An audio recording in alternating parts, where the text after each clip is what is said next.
Hello, and welcome to my channel. Today is Thursday, and that means it's time for another episode of True Crime Tales Thursday. Today we're going to talk about, because I wanted to do at least one spooky thing, Annelise Michel. Anna Elizabeth Annelise Michel was a German woman who underwent 67 Catholic exorcism rites during the year before her death. She died of malnutrition, for which her parents and priests were convicted of negligent homicide. She was diagnosed with epileptic psychosis, temporal lobe epilepsy, and had a history of psychiatric treatment that proved ineffective. When Michel was 16, she experienced a seizure, was diagnosed with psychosis caused by temporal lobe epilepsy. Shortly thereafter, she was diagnosed with depression and was treated by a psychiatric hospital. By the time that she was 20, she had become intolerant of various religious objects and began to hear voices. Her condition worsened despite medication, and she became suicidal, also displaying other symptoms for which she took medication as well. After taking psychiatric medications for 5 years failed to improve her symptoms, Michel and her family became convinced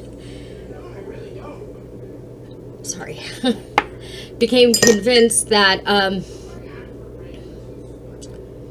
she was possessed by a demon. As a result, her family appealed to the Catholic Church for an exorcism. While rejected at first, two priests got permission from the local bishop in 1975. The priests began performing exorcisms, and the family stopped consulting doctors. Michel stopped eating food and died of malnourishment and dehydration after 67 exorcism sessions. Michel's parents and the two Roman Catholic priests were found guilty of negligent homicide and were sentenced to 6 months in jail, reduced to 3 years of probation, as well as a fine. In a conference several years later, German bishops retracted the claim that she was possessed. Several films are based on her story, including the 2005 film The Exorcism of Emily Rose, the award-winning 2006 film Requiem, and the 2011 film Annelise, The Exorcist Tapes. Born Anna Elizabeth Michel on September 21st in 1952 in Leibfing, Bavaria, West Germany, to a Roman Catholic family, Michel and her 3 sisters were raised by their parents, Joseph and Anna. She attended Mass twice a week when she was 16. Sorry, that might be Anna. It might be Anna. When she was 16, she experienced a severe convulsion and was diagnosed with temporal lobe epilepsy. In 1973, Michel attended the University of Würzburg. Her classmates later described her as withdrawn and very religious. In June 1970, Michel had a third seizure at the psychiatric hospital where she had been staying. She was prescribed anti-convulsion drugs for the first time, including Dilantin, which did not alleviate the problem. She described seeing devil faces at various times of the day. That same month, she was prescribed Ageless, which is similar to chlorpromazine, and is used in the treatment of various psychoses, including schizophrenia, disturbed behavior, and delusions. By 1973, she began experiencing depression, hallucinated while praying, and complained about hearing voices telling her that she was, quote, damned, end quote, and would, quote, rot in hell, end quote. Michel's treatment in a psychiatric hospital did not improve her health, and her depression worsened. Long-term treatment also did not help, and she grew increasingly frustrated with her medical care after having taken pharmacological drugs for 5 years. Michel became intolerant of Christian sacred places and objects such as the crucifix. Michel visited San Damiano with a family friend who regularly organized Christian pilgrimages. Sorry, I don't think I said that right. Her escort concluded that she was suffering from demonic possession because she was unable to walk past a crucifix and refused to drink the water of a Christian holy spring. Quote, Annelise told me, and Frau Hein confirmed this, that she was unable to enter the shrine. She approached it with great hesitation, then said that the soil burned like fire and she simply could not stand it. She then walked around the shrine in a wide arc and tried to approach it from the back. She looked at the people who were kneeling in the area surrounding the little garden, and it seemed to her that while praying, they were gnashing their teeth. She got as far as the edge of the little garden, then she had to turn back. Coming from the front again, she had to avert her glance from the picture of Christ and the chapel of the house. She made it several times to the garden, but could not get past it. She also noted that she could no longer look at medals or pictures of saints. They sparked so immensely that she could not stand it. Father Ernst Alt. End quote. Michael's mother said that she saw stigmata on her daughter. Michael believes she could communicate with Mary, the mother of Jesus.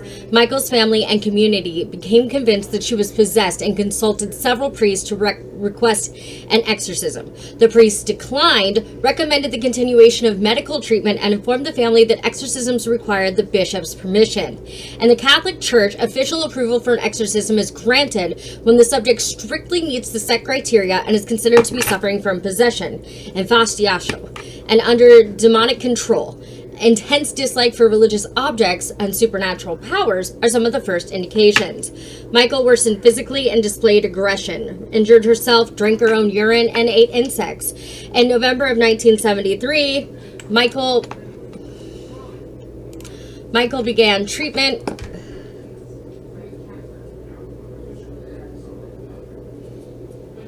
Sorry, this stuff itches so bad. Sorry.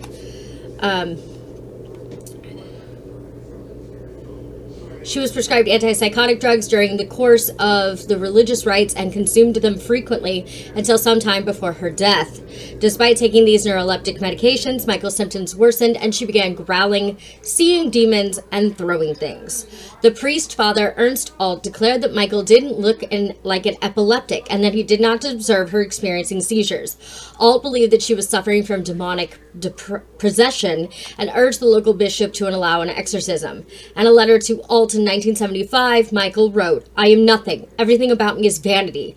What should I do? I have to improve. You pray for me." End quote. And also once told him, quote, "I want to suffer for other people, but this is so cruel."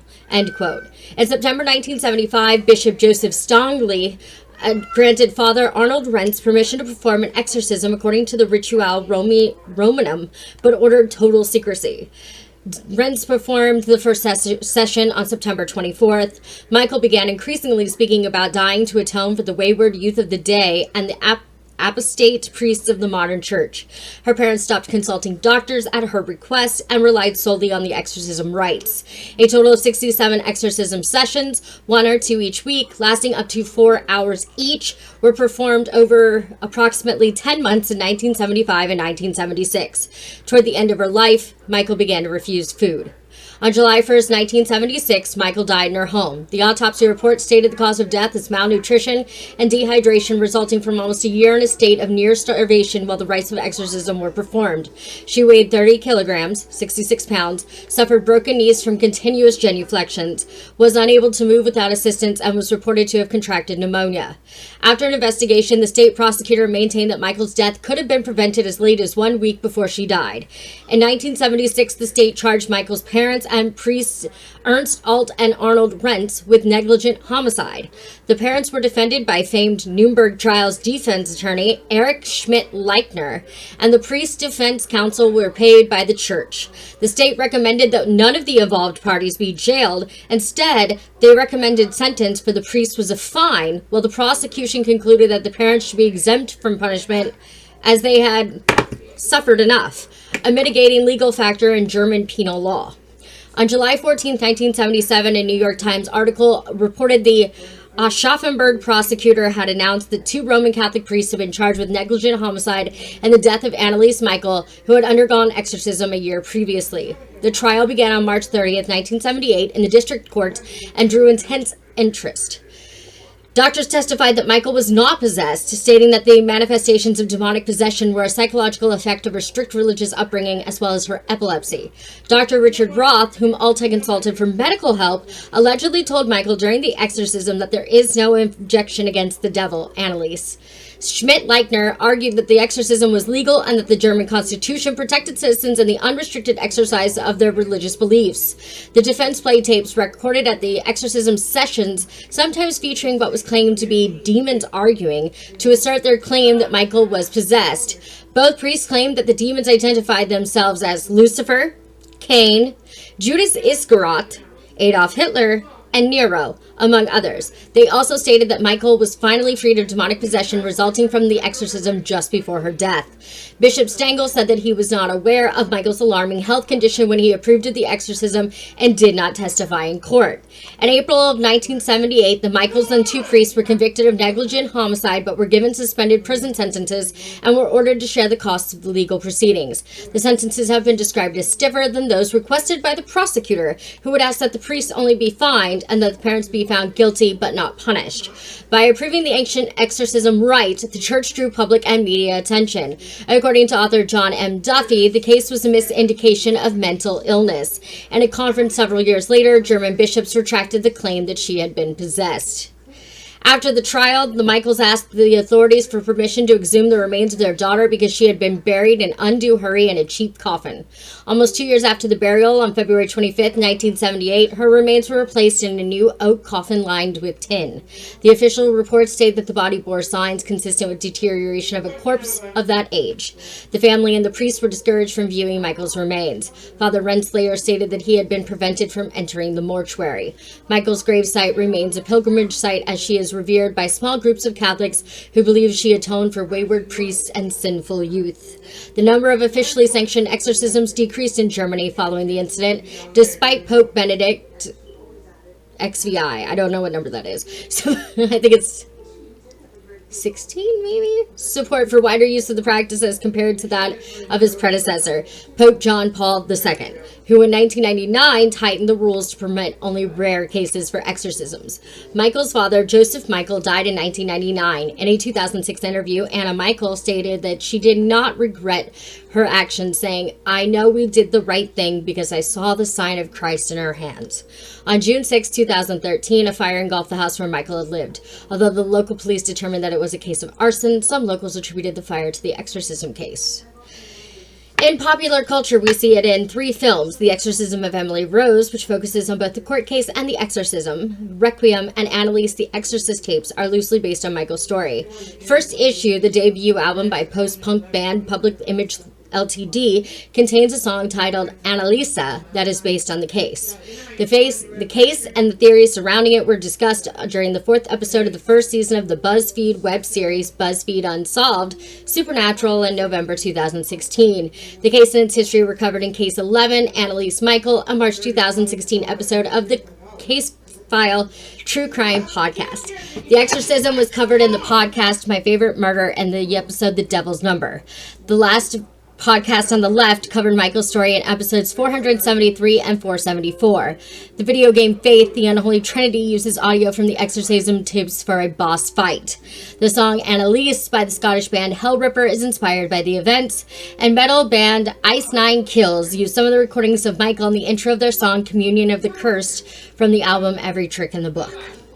And that is the sad story of what happened to Annelise Michael and demonic possession. As always, please don't do anything I wouldn't do. Make good choices, be cautiously kind to others, and do your research. Bye.